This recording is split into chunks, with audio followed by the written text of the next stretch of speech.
And welcome into Pressbox Live. I'm Stan the Fan, Charles with Pressbox and PressBoxOnline.com. Joining me is my co-host Gary Stein. Gary, how are you? I'm locked and loaded and ready to go, Stanley. I feel exactly the same way, and I'm really happy to have our guest on. And he's an old friend. It shocks the hell out of me to reflect on how long we've known each other now. It's been about a dozen and a half years. He's the executive director of Maryland Sports. That's Terry Hasseltine, who also has the dual role of vice president of the Maryland Sports Authority. How are you, Terry? I'm doing great. Yourself? No complaints. No complaints whatsoever. Anxious to have our little chat tonight because we had a return visit from Marty Conway last week to talk about sort of how the professional sports world is coming back into focus. And it's an unclear focus a lot of times, but we're wondering how the business of sports has been impacted by from the pandemic in the state of Maryland, and wondering how we're coming out of it. So we'd like to address some topics with you tonight. And first, I'll give you that sort of general topic of how the state is bouncing back and how things are looking from your perspective. Well, like everybody, we're not bouncing back as quickly as we would obviously hope. The fall is obviously usually a very busy time for us in the state of Maryland, both at the professional level, the collegiate level, and then the amateur and youth side. We are doing things in all of those levels to a varying degree, but not at the significant level that we normally would be doing, pre-COVID. The state has laid out some really, tremendous guidelines on helping people return back to play, both at the youth and amateur level. And the NFL, along, now that Major League season's over in baseball for us, we're working the protocols in colleges and universities now. Big Ten coming back into play with their fall football season, their fall sports. Some things and some new mechanics are coming back into play about how we let fans back in, how we, navigate COVID with, the athletes and the like. So we're getting there. We're just, it's a slow, and you use the word in focus. Well, focus right now is a little blurry because, we're trying to all meet new targets, and every day it seems like there's a new curveball thrown at us. But the state's doing well. I think the governor and his team is, leadership have done a tremendous job navigating us through the COVID process. And we just continue to try to make the best that we can with what we're, presented with right now. And I think in the long run, we're going to come out of this with a lot of lessons learned and be ready to jump when we're allowed to jump. Before we get into some of the specific topics we wanted to talk to you about, the World Cup, the return of some amateur sports, listening to you, it hit me how interrelated everything sort of is, and that there's no one thing that would suddenly you'd be able to say, wow, we're back. It's a multitude of things that are going on right now. You're right, Stan. I mean, we're trying to obviously navigate not only the aspect of sport and the people getting back to playing sports, but also the fact that we're trying to get people back to being able to watch sports live. But we're also trying to do it in a very safe and effective way, and making sure that we're not creating those hot zones because we stepped out too fast, or we didn't implement a certain policy or procedure. And like I said, we're learning through the process because, every sport institution, whether you're a professional sport, you're a college sport, or even on the youth and amateur level, we're all learning best practices. And it's interesting to watch the dynamic right now of professional sports leaning on youth sports leaning on professional sports, and college sports in between leaning on both of them. We're all setting and navigating this channel, which before you were in this lane, or this lane. It didn't matter, no one was, that sharing of information was as global as it is now. And, if there's one positive outcome of COVID, and I don't know if there's a lot of things to say positive about it, is that people are communicating and trying to find best ways forward. And I don't think it would have happened if we didn't have something like this presented to us. Now, trust me, I don't wish this upon anybody on any given day, but it has learned, we have learned a lot of really valuable lessons about communication and about sharing of information so that we can all be better at what we do. Terry, if I could just take that a step further, just concentrating on college sports for a moment. The Big Ten is going to start playing football in basically a couple of weeks. So that means football games in College Park. Men's college basketball, and women's for that matter, will start up at the end of November this year, as opposed to the beginning of November. So that's about 5 or 6 weeks away. And even the Colonial Athletic Association has now announced a plan to play spring football, or after 2021 begins.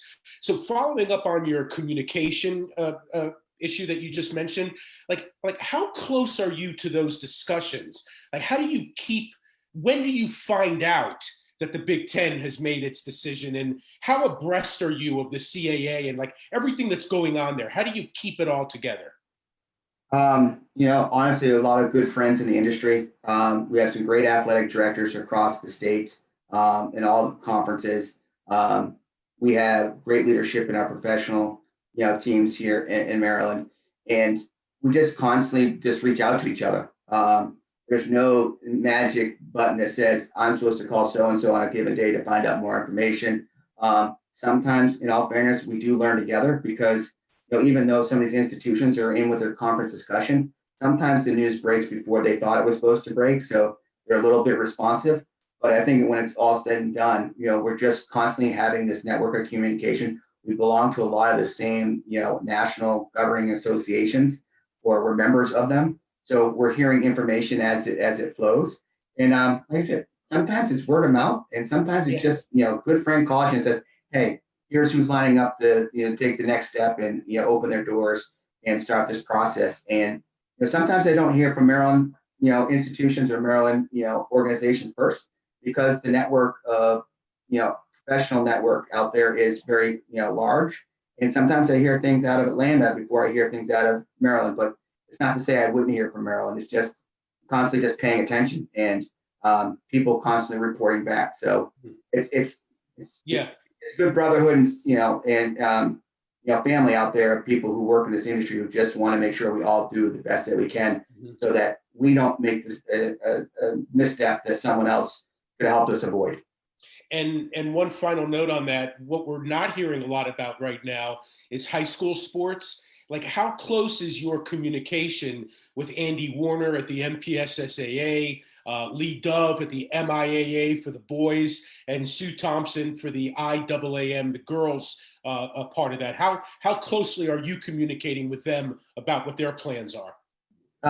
Not communicating with them directly, as high school sports are not a part of the sport tourism market that we pay really close attention to. However, we do get reports back because on our return to play document that was really focusing on the sports tourism, our medical community are some of the same medical personnel that work in the high school ranks.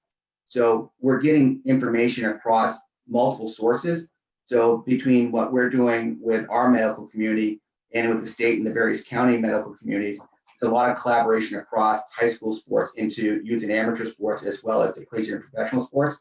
So that network is like a DNA strand. We're all interconnected some way, somehow. And whether I'm the 42nd spot on the DNA strand or the first one, it's all going to be intertwined, and somehow it's going to get back to us so we can make the best decision. But when it comes to high school sports, because of the Department of Education and their connection in there's a little different chain of communication than through the collegiate athletics or the youth and amateur or the professional ranks. Terry, one event that's coming to Canada, the United States, and Mexico in 2026, and I imagine, and maybe you'll tell me differently, that there haven't been reverberations because of the pandemic, is the World Cup. As you can tell today, is the 22 World Cup in Qatar, is that being impacted at all at this point by the pandemic, or is that too far away? No, it is being impacted. Not to the degree we might think, but a lot of the qualifying matches that teams and nations have to play leading into the World Cup in 22 have been pushed back or delayed a bit, and that I think will be an impetus to how that whole timeline works.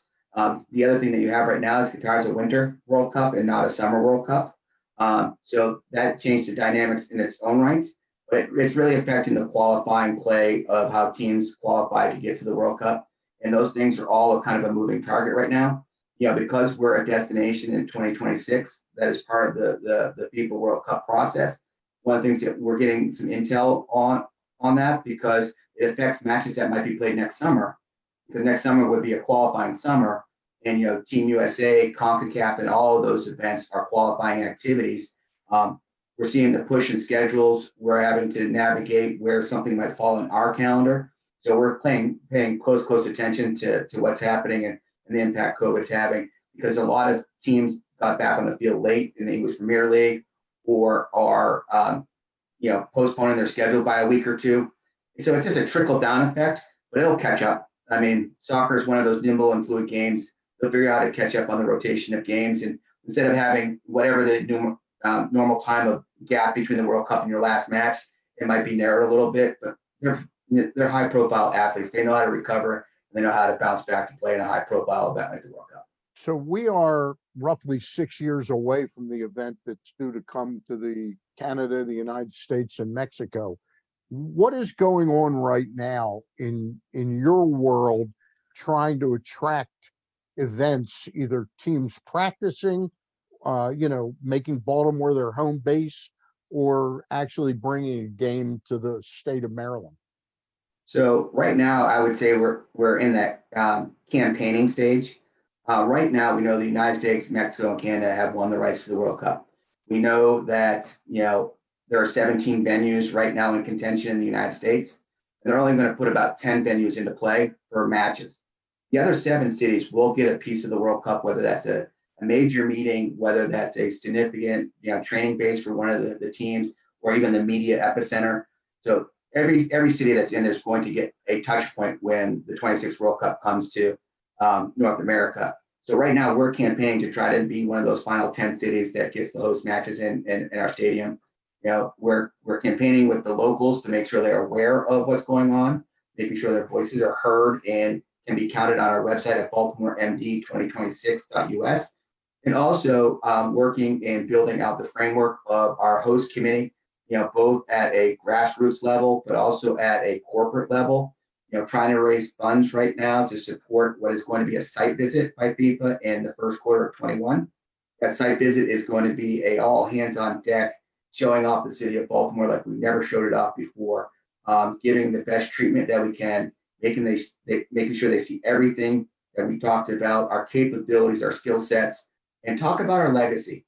To us, the legacy of the World Cup, whether we get matches or not, we're setting a really strong ground game for what can be the impact of the games, whether they're played here or whether we're just a part of the process that can lead between now and beyond 2020, 30, connecting people with various projects that are happening around the city right now where they might be, slow in starting. Well, the World Cup might give them a reason to accelerate the process. We're looking at where we're going to host a fan fest, in and around the city. The World Cup is the only event in the world that can literally touch every corner of a city.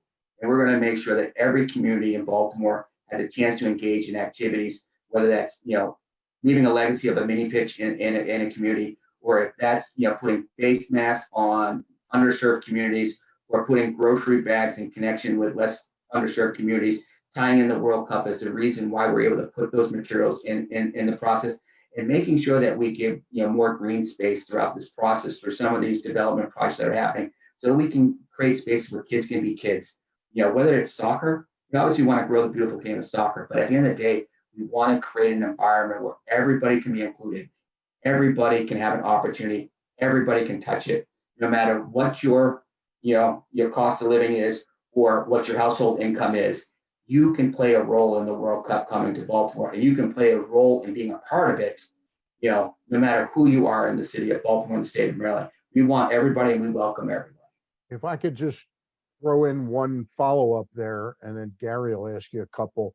Do you have any way of knowing what the difference is quantifiably, financially, in hosting a game or hosting a piece, or getting, God forbid, shut out altogether in Baltimore? Yeah. So if you host, match play, you're going to be probably in the $400 to $600 million in economic impact for the city. that, takes in the match play, takes in everything. That's a significant 1 month windfall for a city like Baltimore, the state of Maryland. If we end up being a training site or a base camp, you're talking about probably a third of that. So you're talking probably between 80 to $150 million of impact, which is nothing to shy away from. Because what you're going to have is, say, for example, we get Brazil. And I just throw them out there because they're one of the best teams in the world. If Brazil were here, that means every Brazilian is going to come back to Baltimore between every match because that's where their base camp is. So they're going to want to watch all the matches. So we're going to have a fan fest, and we're going to have significant spend happen in the market. And because of that, we're going to have the brand value and the corporate sponsorship that follows with the World Cup that will happen in our marketplace too. So, either way, it's going to be a victory for the city of Baltimore and the state of Maryland. But at the end of the day, I want matches. Our committee wants matches, and we're not in this to, sit on the sidelines and just hope and pray. We're here to we're in it to win it, and we want to do the best that we can. And we think we're setting up the right team and the right commitment from the right folks. We got great goodwill ambassadors joining our program every week. We're about to make an announcement on a few big names that I think some people on this call might recognize, and we're excited. It's going to be absolutely fantastic, and we're just proud to be a part of leading this charge to make a better place for Baltimore in the years to come. Terry, one follow-up question on that, and then I want to move on to another event. As you say, the World Cup is still 6 years, or Stan said, the World Cup is still 6 years away. But as you said, the campaigning has begun, and campaigning is being done during COVID. I think Maryland has had a tremendous response to COVID. I think Governor Hogan deserves a lot of credit. My question is, does our COVID response, does it ever come up? Like, is it a feather in our cap that would give the people that we're trying to impress even another better impression of Maryland, how we have our stuff, quote unquote, together, and help you in your bid? The response to how the state has handled COVID is a net positive. You're not seeing Maryland played out in the news like you've seen some other states. We're not leading the headlines, which is a net positive. The last thing you want to be in COVID is leading the headlines right now, because usually they're not positive.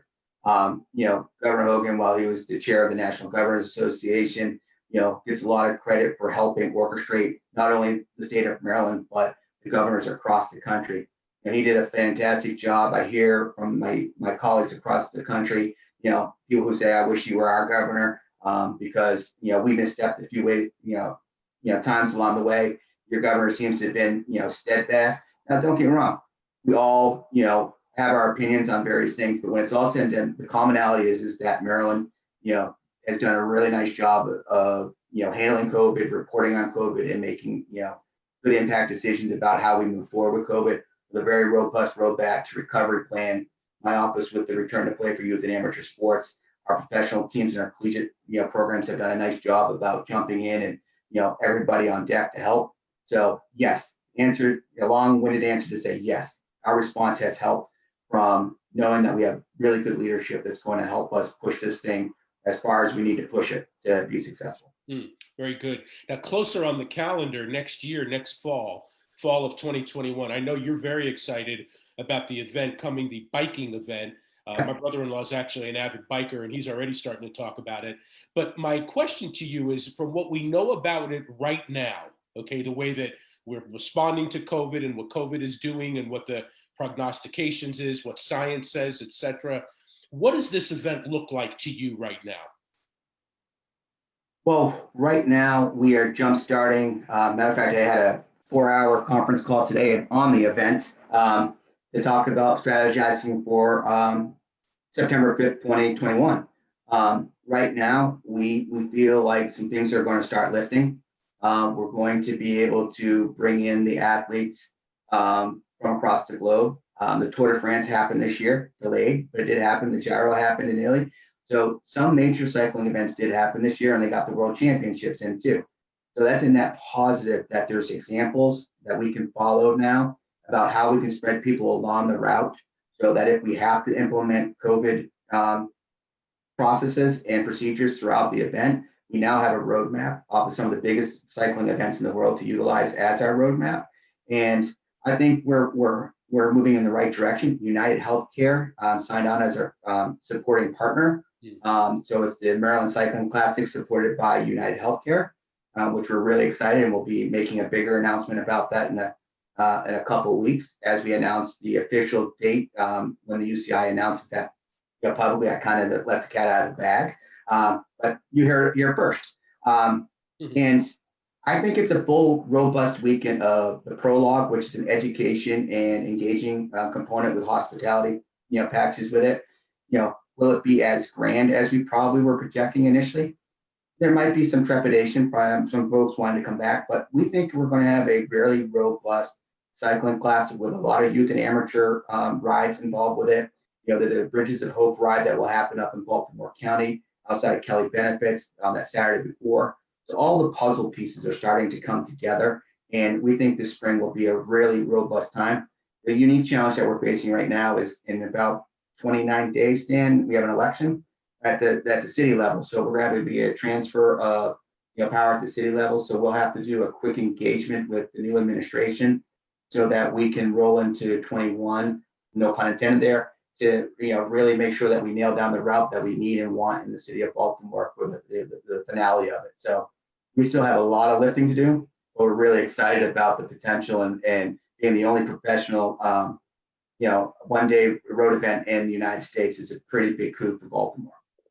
Now, that was an event, the Biking Classic, that was supposed to have occurred right around now. It was supposed to happen Labor Day of this last year. Yeah.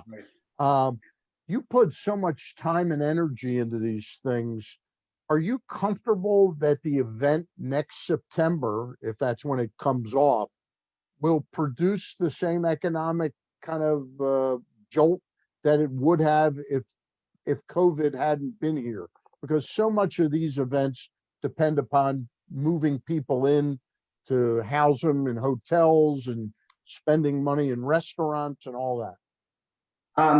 I personally think that we're going to probably see an uptick on the overall impact of it because, we don't know exactly when the timing of, things are going to get back to the level of normal that we somewhat think and know of.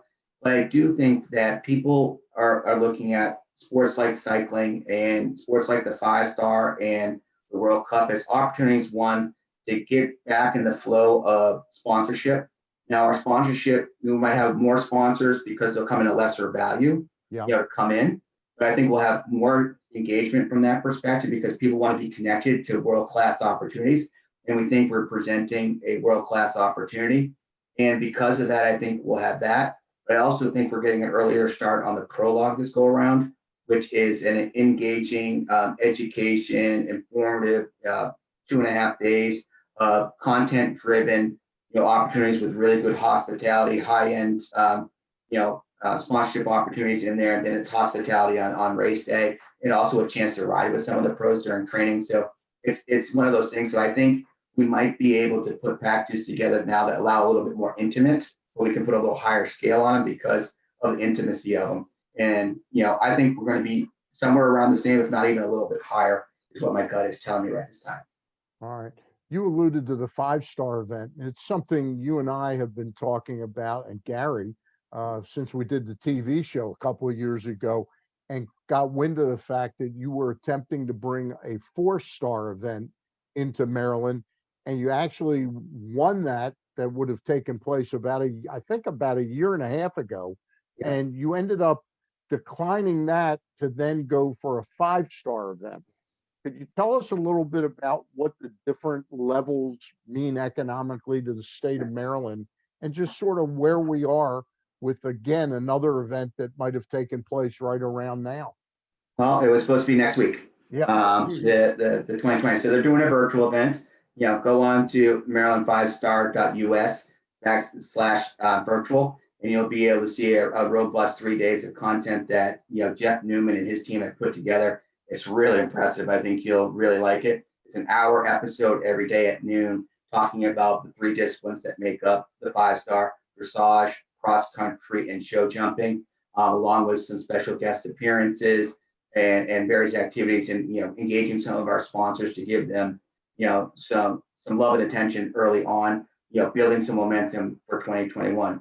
Jeff and his team have done a tremendous job. We're back on the trail right now, trying to raise the sponsorship dollars. We took a period of time off because of COVID. It was Jeff not the is- right time to be Jeff- knocking on doors. Jeff is the executive director of the event. Jeff is the president and CEO of the Fair Hill Organizing Committee, which falls under the Sport and Entertainment Corporation of Maryland. And we hired him to orchestrate the 5-star events.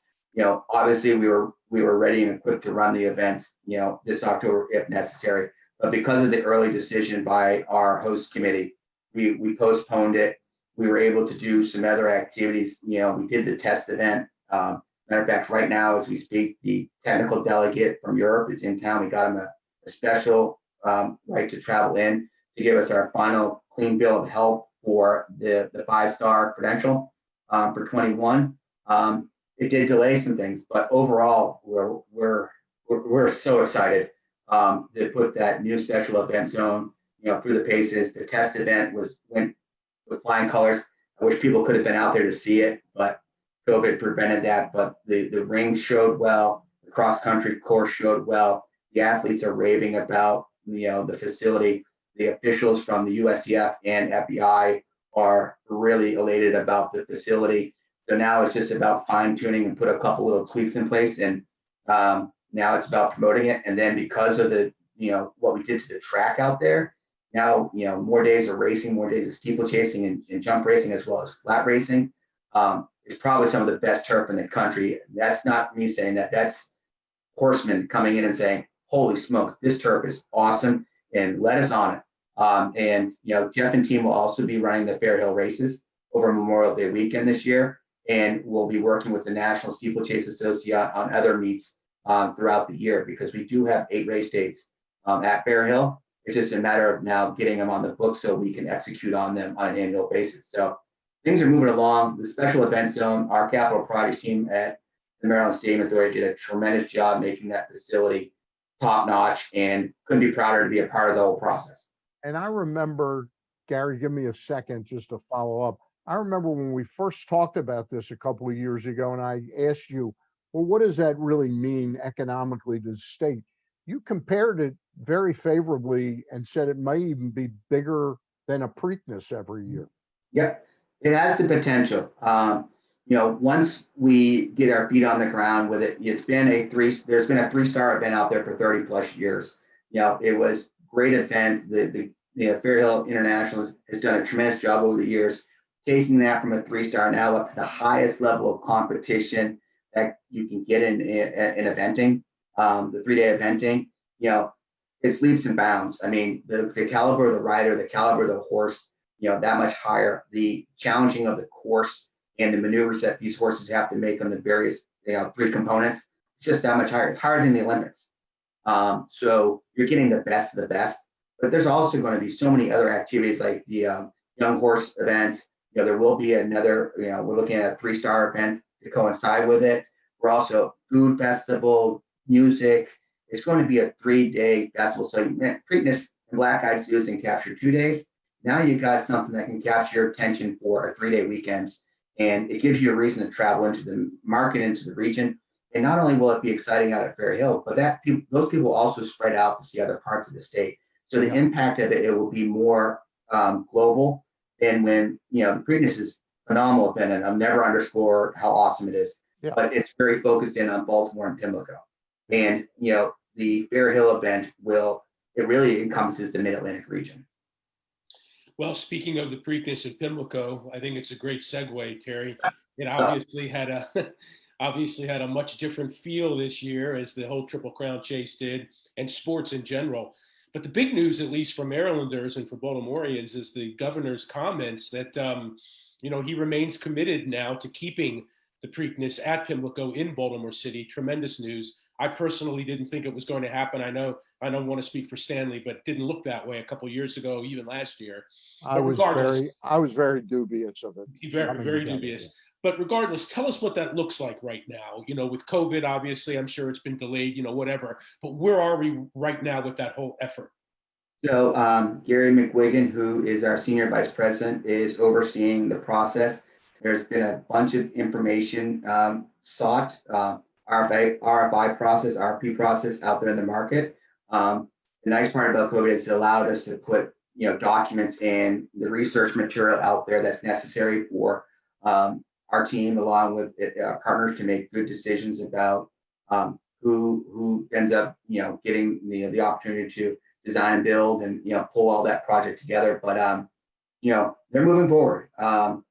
Right now, and they're doing it. This is a very long, drawn out process. There's engagements at so many levels between city, state, county, cities, the permitting process, and just the agreements that have to be signed off because there's so many parties involved. That's been probably the longest part of the process to date. And I give all the credit to Gary McWigan and our capital project development team, and Al Tyler and Chris Deremick, who are principals on the project, and they're the ones going to be spearheading. I just get to be the guy that when it's all done and said, I can help orchestrate how people then start mulling around the complex on Preakness and Black Eyed Susan Day again. So I sit back, watch, and marvel at the work that the team will do, and be there to support and help any way I can. But they're just doing a tremendous job, and I couldn't be prouder to be a part of the organization that's leading that charge on behalf of the state. Terry, there are a lot of stakeholders in that situation, not the least of which is the surrounding Pimlico community, the Park Heights community, which has been, downtrodden for many years. Is there a concrete plan in place yet to kind of bolster that community, or where are we with those plans at this point? That's all part of this, navigation of the global plan. Obviously there's discussions about how the track will lay, how it's going to be a multi-use facility, how it's going to spur around to the community in its entirety. A lot of work has been done by the city council to make sure that the right connecting pieces are going beyond just the acreage that's around Pimlico itself. So once again, I'm absolutely the wrong person to talk about that topic, because I haven't been eating, sleeping, and drinking it like those other guys that I mentioned on the team. Like I said, I watched the race this past weekend. I was like, it felt weird seeing it on TV and not being there, with a radio earpiece and going, it's time to get so and so here, and XYZ here, and enjoying the day. But like I said, again, I can't be prouder of the Stadium Authority team and the partners that have come together to really move this thing forward. I too, a few years ago, was very doubtful that we were going to come to that magic ability to find the right puzzle pieces to make it happen. But a lot of people stuck with it, and a lot of people deserve a lot of credit for their stick-to-itiveness. And like I said, I look forward to seeing the final product, because I know our team puts out a world-class product on time and on budget. Mm-hmm.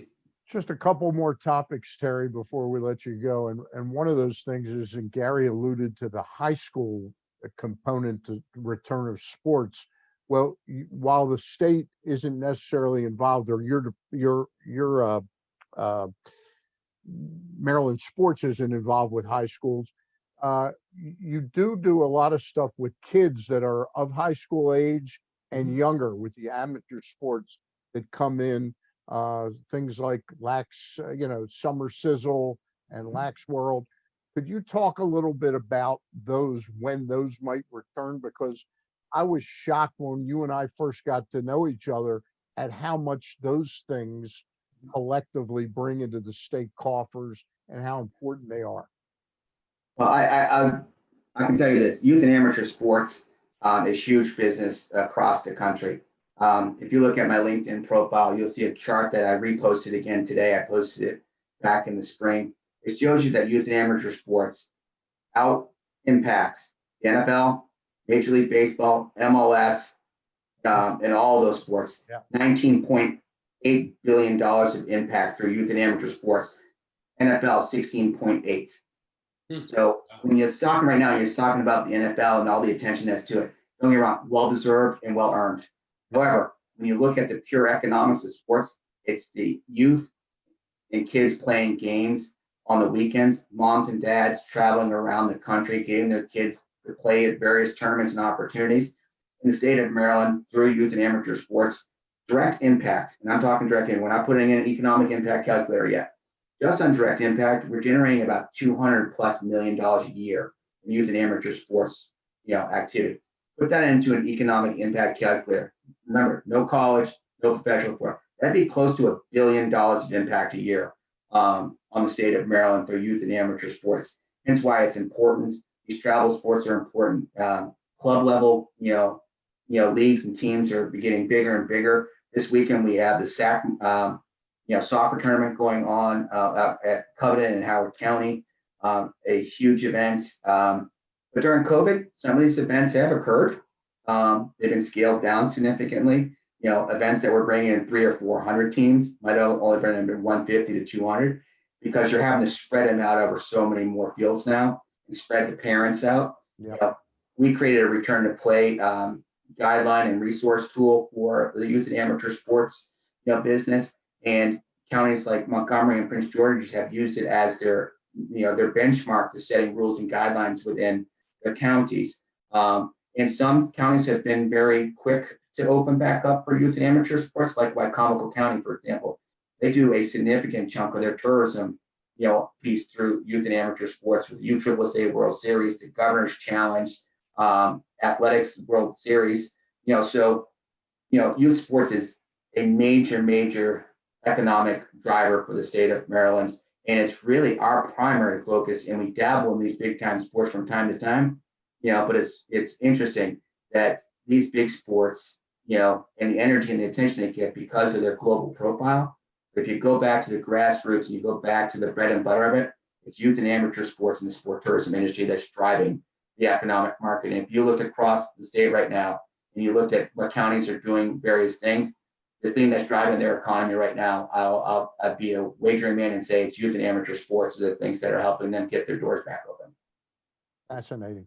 Gary, I've got another topic. Do you have a question about youth sports, the return of youth sports? Yeah, I'll chime in and then I'll let you close it. Yeah. I want to go back to my COVID question, actually.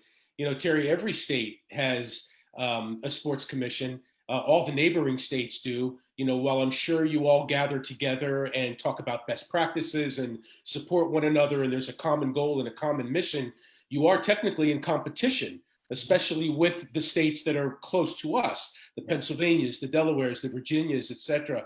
I wonder, again, back to Governor Hogan's response to COVID and how we've come through, has COVID kind of determined maybe some winners and losers? Has it changed the equation at all? Again, has it helped Maryland perhaps in the race to youth sports?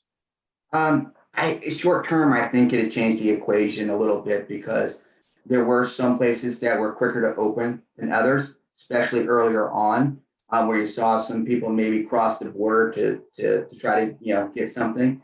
But I think long term, those events that have been here for long periods of time, who have created their base here, they were doing like everybody else was. They were trying to figure out how to keep their doors open during a really tough period of time, keep people employed, and they had to find ways to keep their activities going so that they could make sure that come 2021 and beyond, that they were here and they survived the economic windfall. So don't fault them for having to make tough, challenging decisions.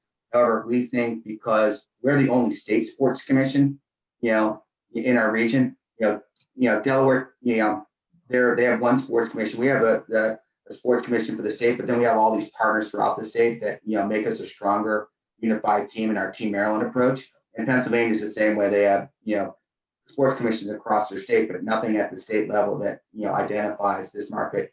And then our friends down in Virginia have someone who, Joni, who pays attention to the sports market, but she's not dedicated to it. She has other markets she serves. But we feel very confident that we're going to bounce back. Those who might have stepped out for a short period will step back in. Will we have to maybe woo them a little bit? Maybe, because we don't know what they necessarily got. But at the end of the day, been in this business for a long time, and it's about going places that the people, you feel comfortable, that you're going to get the service that you expect, and that the people actually care that you're here. And that's the one thing I think sets Maryland apart from our competitors to a degree, is that we generally at the state level care that those folks are here competing in our backyard, and that we step up and help our partners through our grant program, through branding, through identification, and that they have a voice at the state level that's actually trying to trumpet their efforts. And not every state, like I said, not every state has someone like me in their state, or a team of people like Ashley and Graham who are on my team, who are working behind the scenes to make sure that we're raising up our team, Maryland partners, to be successful year in and year out. I've got two questions for you, and then I think Gary and I want to say something. It would be inappropriate if we got through a 45-minute talk tonight without mentioning the passing of Vince Bagley. So we'll close with that. But one of the topics that I think would have been front and center had the pandemic not come about was some kind of announcement that the Orioles in the state of Maryland had come to a conclusion to their discussions and had a new 10-year lease of some kind, maybe 5 years, 10 years. But it's gotten really kind of lost in the periphery of what's going on right now. Can you clue us in on anything, whether talks are ongoing, because the lease runs out after the 2021 season, the original lease that the state and the Orioles entered into? It does. And I can share with you, very top level, there are some really great conversations going on between the leadership of the Stadium Authority and the states, as well as the Orioles. I don't think it's going to be too long before you're hearing more about it. But John Angelo said it perfectly during the Visit Baltimore annual meeting. As long as Fort McHenry is protecting the Inner Harbor, the Orioles aren't going anywhere. But I think right now it's coming down to everybody. We want a little of this, you want a little of that. How do we meet in the middle to make sure those little of this and little of that get achieved in an agreement that is a win-win for both sides. And I can tell you right now, I know our leadership values that relationship as I do at a very high level. And I know that's a mutual respect back to our team from the Orioles. So they're going to do the right thing and make sure that the right opportunities and the right packages received on behalf of the Orioles, as well as the city of Baltimore and the state of Maryland. I can just add that we had one of your predecessors with the Maryland Stadium Authority, John Moog, who was one of the original heads of the Maryland Stadium Authority. He told us in some discussions he's had with Rob Manfred, the commissioner of MLB, that the Orioles aren't going anywhere. And any talk of that is sort of nonsensical, really. No, that would be smoke and mirror and people trying to create rumors that don't need to be out there right now. Yeah. The last question I had for you, Terry, is, and I've known you now, I think it's 13 years. Coming up on 13 years, Sam. You were hired by Governor Martin O'Malley, who was a Democrat. Mm-hmm. And I probably had the wrong view of what you were doing and the fact that a Democratic governor wouldn't be in place. But you ended up succeeding and staying on through Governor Hogan's 2 terms. So you've had almost a term with Governor O'Malley and 2 terms with Governor Hogan within the next year or so, 2 years. Your job really isn't the same as a lot of political jobs, that are going to change with the wind as to who wins or loses. Did you understand that fully when you took this job, that you could, if you did your job properly and well, that you would create something with more staying power than a political job? Well, I came here with that mindset that to me, I'm trying to keep it out of politics. Yeah. I always have firmly believed that if you roll up your sleeves and you do honest work and you do the right things and you make the right connections and you do quality things. And I think over the course of the 12 and a half years of being in Maryland, I think 99.9% of the things that we've done have been really quality work. Now, every now and again, have we stubbed our toe here or there? Every group and every organization does. You read an environment wrong, or you spoke, maybe a hair too early on a topic. But I think when it's all said and done, trying to stay apolitical, make sure that the state's in a position year in, year out to create a robust sport tourism market for the state of Maryland. Make sure that our Team Maryland partners are having positive experiences year in, year out, engaging with our office. And if we put out quality work and we take the lead where we're supposed to take the lead, ride on the bus where we're supposed to ride on the bus, and sit in the back seat when we're supposed to sit in the back seat. You can ride through these opportunities and these changes in certain climates. And I think I think that's maybe one of my skill sets, is to make sure that we're understanding our responsibility and our role as identified by the current leadership, and making sure that we play in the sandbox the way we're supposed to. And then if that shifts, somewhere down the road, we adjust our game plan to make sure it shifts with the next players in the sandbox, and we just navigate through this. And the fact that our office is known across the country and in certain circles across the globe, I think it's to say that we've done a good job, and I'm proud of my team. I'm proud of being associated with the Stadium Authority, and I'm proud that we created this new nonprofit arm of the Sport and Entertainment Corporation of Maryland. So I think these three components, along with our Team Maryland partnerships, just give us a vehicle to be robust, to be leaders, but at the same time also deliver a great product and great content on behalf of the state that they can be proud of year in and year out. Yeah, it's just very interesting to me how I misread certain aspects of this job, because it would make no sense for a Democrat, if they come in again in 2 years, to say, well, we'll get rid of Hasseltine. He worked for Hogan for 8 years, without realizing that you'd be getting rid of the whole infrastructure of what you've built, and having to almost start over. So, Well, I share this with you, Stan. I know you have. I also did the same thing in Kentucky. I was hired by a Republican in Kentucky, and then worked for a Democratic changeover before I was swooped away to Maryland. So this is my second time going through this opportunity. But like I said, it's always an opportunity, and I just look forward to serving the citizens of Maryland at the highest level, and making sure sport tourism is always A+. All right. Well, we appreciate your coming on with us, Terry.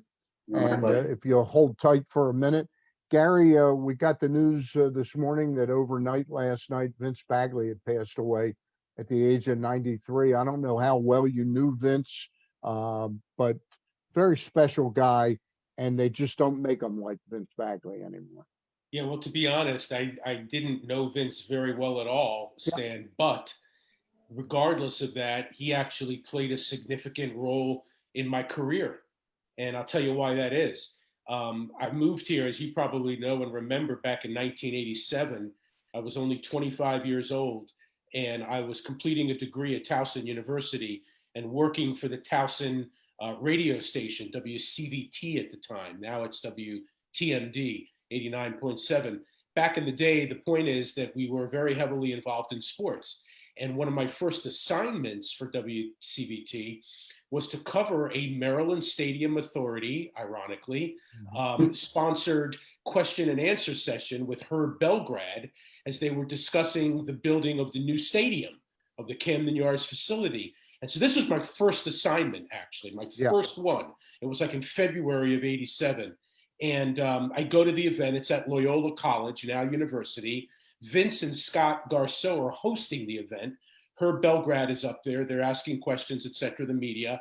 And somehow I got the courage, even though I really didn't know a lot about the topic, to ask a question. I won't bore you with the question, but apparently it was a good enough question that after the event was over, Vince Bagley came up to me and said, "Well, you're new in town, aren't you?" And I said, "Yes, sir, I certainly am." He goes, he extended his hand and he said, "I'm Vince Bagley, WBAL, et cetera. Welcome." I introduced myself. He said, "You keep asking questions like that, and you're going to be around here for a long time." And that gave me confidence, to be honest with you, Stan. And then ironically, I met you like 2 months later. So Vince and I were not particularly close over the years. We did say hi to each other all the time. We told that story often, but he was a significant part of my beginning here in Baltimore. It's a great story. I have a story that's kind of interesting. I used to park cars, even after I graduated college. I parked cars at the Pimlico Hotel, which is still the best paying job I've ever had in my life.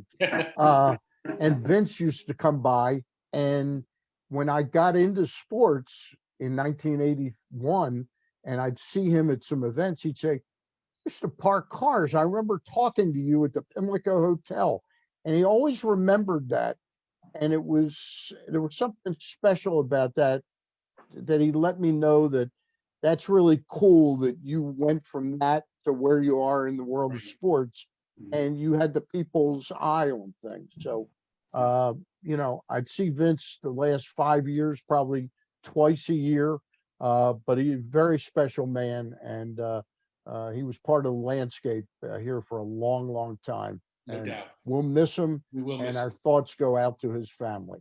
Yes, definitely. For Terry Hasseltine, Gary Stein, I'm Stan the Fan, Charles of Pressbox and PressBoxOnline.com. And next week, Gary, you and I have another special guest, Johnny Holiday. And I'm sure we'll talk to Johnny a little bit about Vince, but that's something to look forward to. Sounds Guys, good, thank Stanley. you very much. Yeah, And we'll thank see you down the road pretty soon. Thank you, Terry. Definitely appreciate it. Thank you.